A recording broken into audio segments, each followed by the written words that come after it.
Controversial subjects. The theories expressed are not the only possible interpretation. The viewer is invited to make a judgment based on all available information. Tonight on Sightings, the search continues for America's most wanted cult murderers when we uncover the shocking truth behind mass mind control. If I started murdering people, there'd be none of you left. Do they possess supernatural powers? Then, superhumans that do possess amazing powers of strength. And have we discovered the secret to ghostwriting?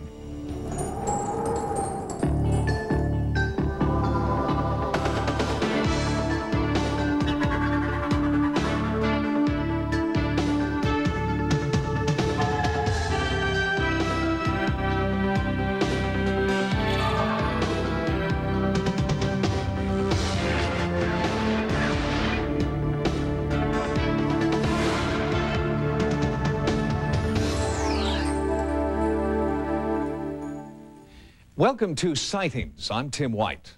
On tonight's edition of America's Most Wanted, you've just seen what can happen when a cult leader goes out of control. Now on Sightings, we explore just how Ervil LeBaron, a sadistic cult leader and brutal murderer, seems to control the minds of his family even now, 12 years after his death. There are 27 known victims of Ervil LeBaron's murderous cult family.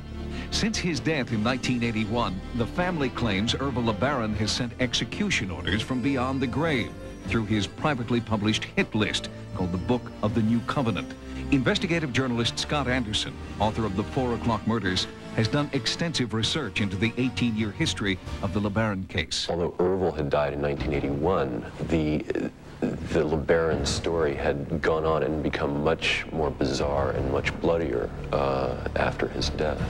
Sightings has set out to investigate if there really is a supernatural power that cult leaders like Ervil LeBaron possess. What is behind the mystery of mind control? And what makes someone give up their rational mind to follow an irrational cult leader? Outrage and shock. We feel it time and time again when cult members perform heinous crimes. Why then are so many drawn into cults? And why are some cult members willing to do the bidding of leaders like Charles Manson, Jim Jones, and Ervil LeBaron? We'll have our full special report on the LeBaron cult later in the program. But first, a look at how mind control can be used toward a different, more benign end. There are people who claim to have harnessed a deep inner energy that allows them to perform superhuman feats. Scientists are at a loss. They can't explain the source of these mysterious powers. It's not a phenomenon exclusive to the West. In almost every culture throughout the world, there are people who appear to have superhuman powers. How is it possible for these people to endure the excruciating pain of needles and rods? Where does the strength come from that enables this man to pull an airplane single-handedly? When we see these kinds of phenomena that we don't understand, it's easy to call it magic. Once we understand it, we call it science. This is really important that scientists do take a closer look at this kind of phenomenon. If even one person can do it, it shows it's possible. In Russia, we discovered a man whose superhuman abilities seem to be more than just the result of mind overpowering body. Valery Lavrenyenko is renowned throughout his homeland as a real-life Superman. He has abilities that go far beyond the bounds of what is accepted as humanly possible. Sightings' first encounter with Lavrenyenko was at the Moscow Aquarium, where he tried to best his own personal record by holding his breath underwater for 15 minutes. He believes his startling abilities first began after a paranormal encounter as a young boy. During a summer break, when I was in the 5th grade, I was hiking with some of my buddies in a local forest. Suddenly, I saw a shining object that reminded me of a plane. I took off on my own and was drawn to the place where I thought it had landed. All of a sudden, odd shining stones were flying at me. I thought, run or you'll be hit. But it was too late. There was a powerful blow to my head, and blood was pouring from a wound. For years, it was a mystery to me, until recently, when information about UFOs was allowed to surface in Russia.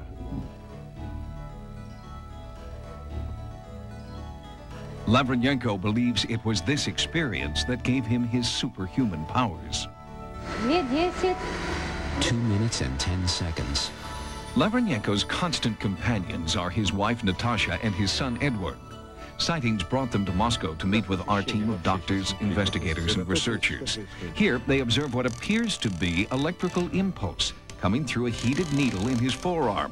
The same energy also seems to flow through his finger and burn a newspaper.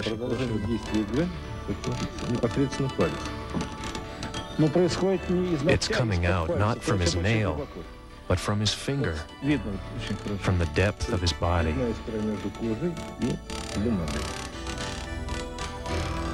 A burn like this can only be caused by electricity, and to explain this is impossible.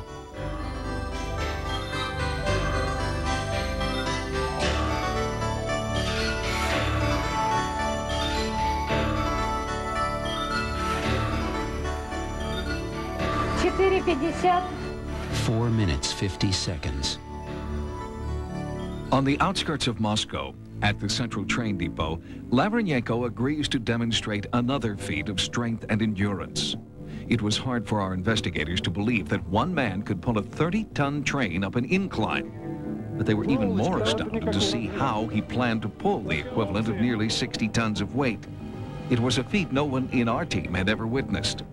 A warning: the following is not for the squeamish, and Sightings cautions that no attempt should be made to duplicate this experiment in any way.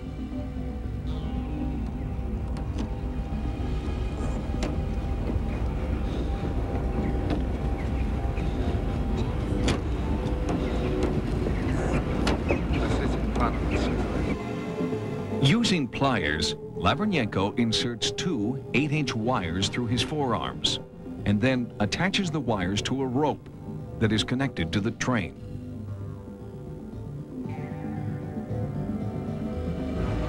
At first, he is unable to move the train.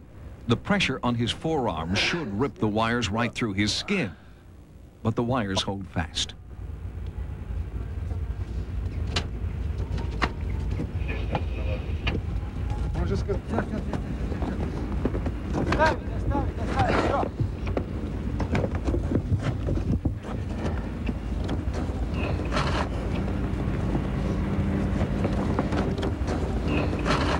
Despite the fact that he is pulling the equivalent of 60 tons, Lavrenyenko barely bleeds, and the wires remain intact.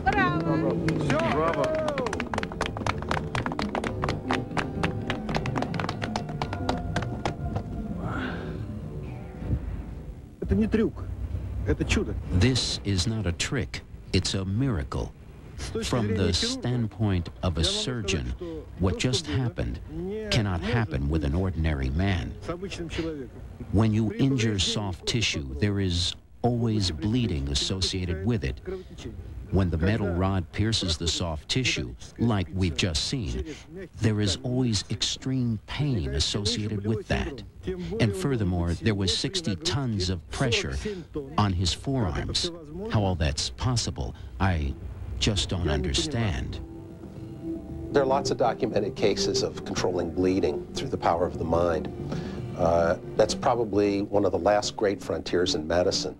Right? It's not just a matter of pain control, but it's also a matter of controlling bleeding. All right? What kind of vasoconstrictors? How did he actually close off those blood vessels when that needle went through his arm?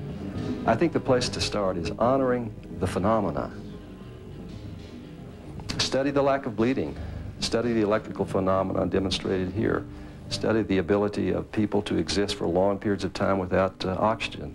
There's enough contained in any one of these phenomena to force a reevaluation of how mind and body work. After nearly 7 minutes underwater, Lavrenyenko began to surface.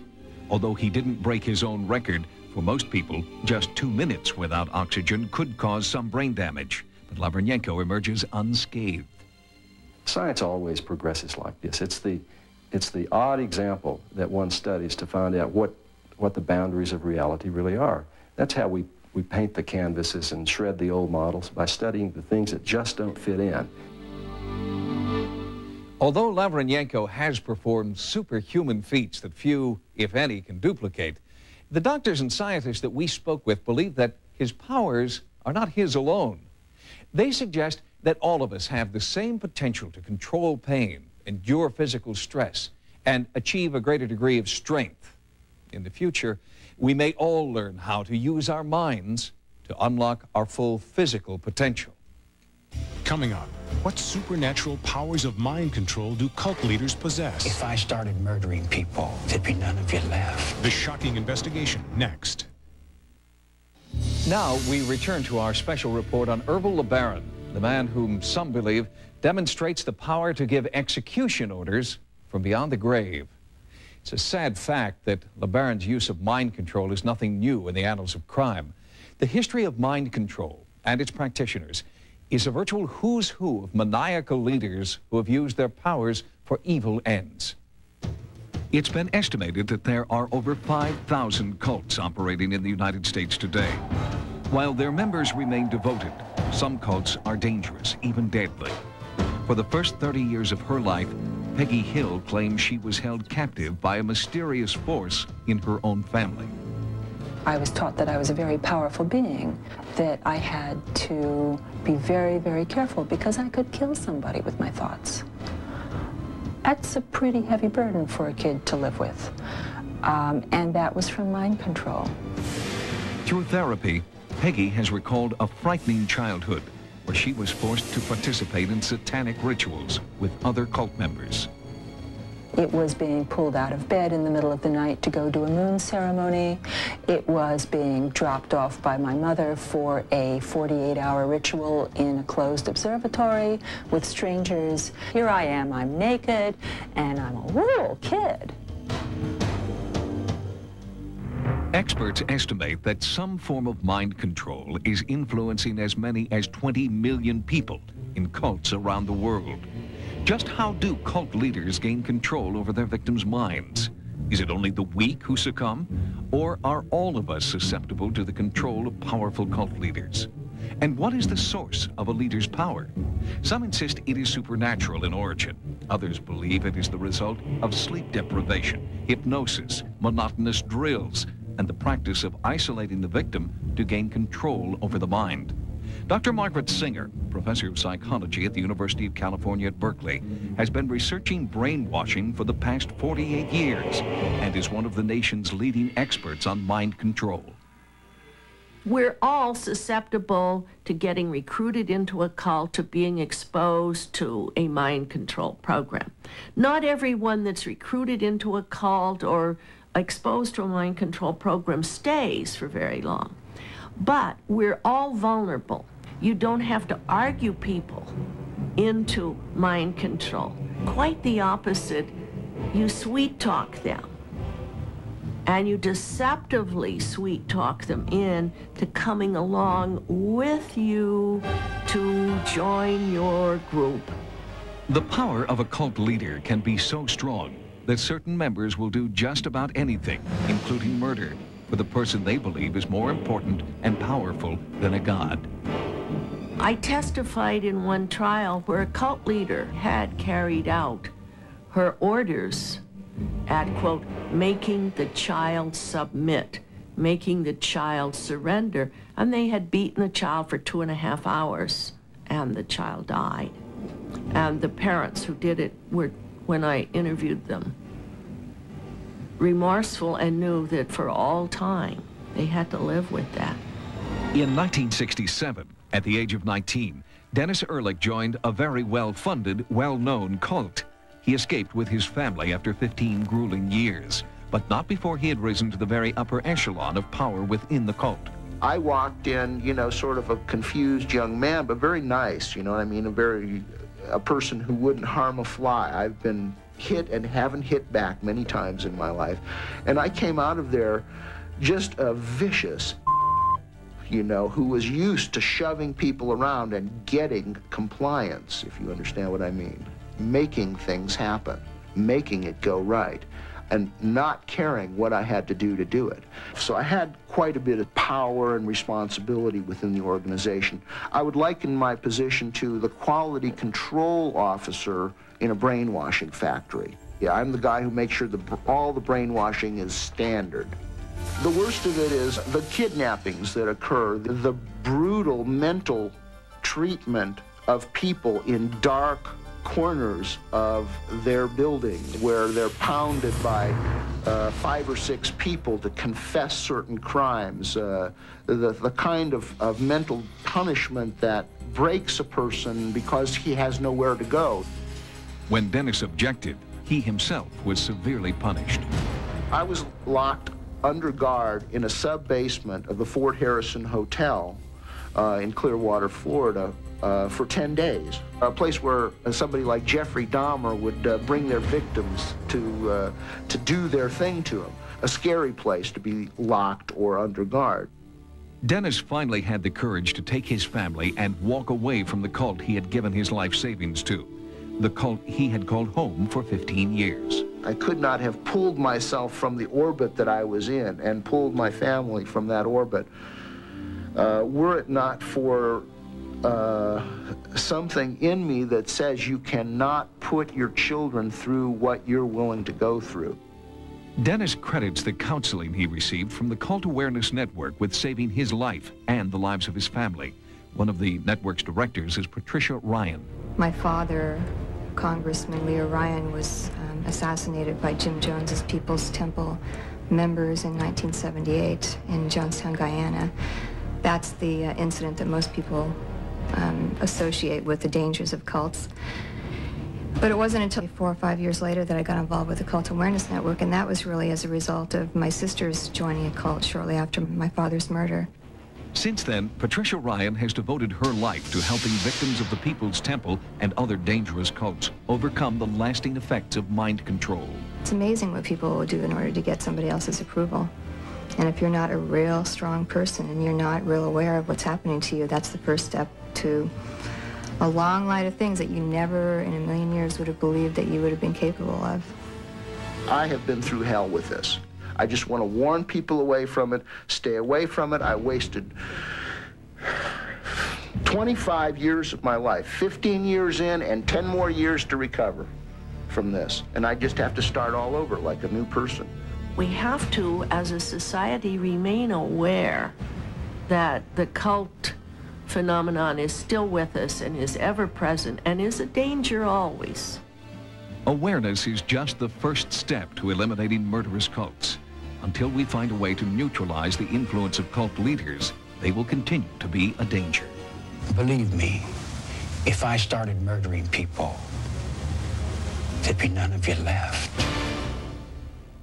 Joining us now is Dick Forbes, Assistant Chief Investigator for the Salt Lake County Attorney's Office. Lieutenant Forbes has been investigating the LeBaron cult for the past 18 years. Lieutenant Forbes, thanks for being with us. Thank you. Ervil LeBaron exercised mind control over his followers, and he had specific techniques. What were they? Basically, the way he controlled people, Tim, was, first of all, he was a very powerful communicator. He had influence over people. He was a good salesman. He would separate people from society once he had convinced them that he was right, and that way the only input that they had was from the cult and from him rather than from the outside.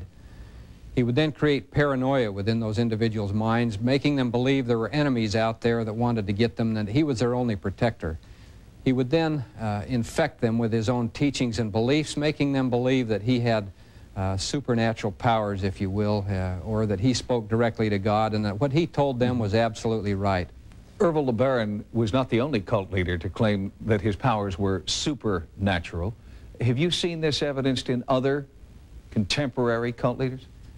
Yes, I have. In the studies that I've made of several groups, I think Jimmy Jones exhibited that, and you can see where he took those people. He separated them down in Ghana. And Charles Manson, he took his group to the Spahn Ranch.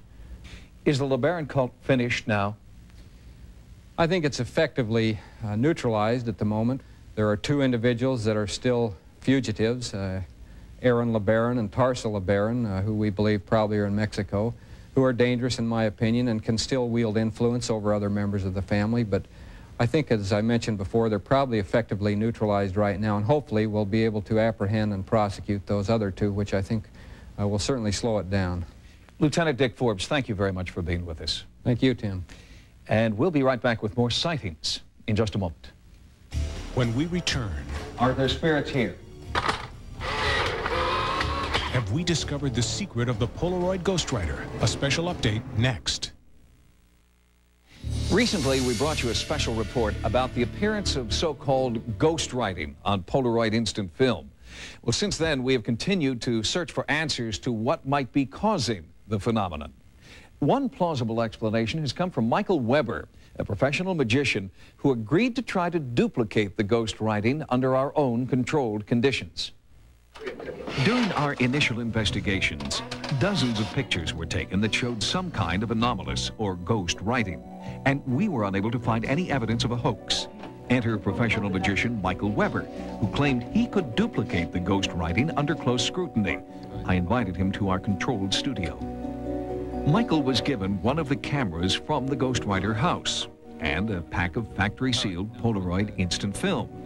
He was not allowed to examine or handle the camera or the film prior to this moment. You can ask the question either before or after I take the photograph. I'm going to ask the question before. Okay. Are there spirits here? We'll leave the camera right here so you can keep an eye on that. All right, I'm going to turn it to the camera. Okay, it's coming up now, and it says, "We are here." I can produce identical, if not very similar results by completely natural scientific means, and all that does is put everybody back at square one, where either possibility, the possibility of spirit manifestations or the possibility of some other means, are on equal playing ground. Although Michael Weber produced his own ghostwriting, he does not rule out the possibility that the phenomenon could have a supernatural origin. Our investigation continues. If you've had a paranormal experience, call our Sightings hotline at 1-900-740-SIGHT. Each call 75 cents a minute. Average call lasts 2 minutes, and you must be 18 years or older. Again, the Sightings hotline is 1-900-740-7483. Join us next time for new investigations into the unexplained. For Sightings, I'm Tim White. Sunday, Married with Children's Christina Applegate and David Faustino host Fox's Slam Dunk comedy lineup, starting with a special movie presentation of Don't Tell Mom the Babysitter's Dead. Then, after an all-new Married with Children, Rodney Dangerfield guest stars in an all-new and living color at a special later time. Now, stay tuned for more Sightings.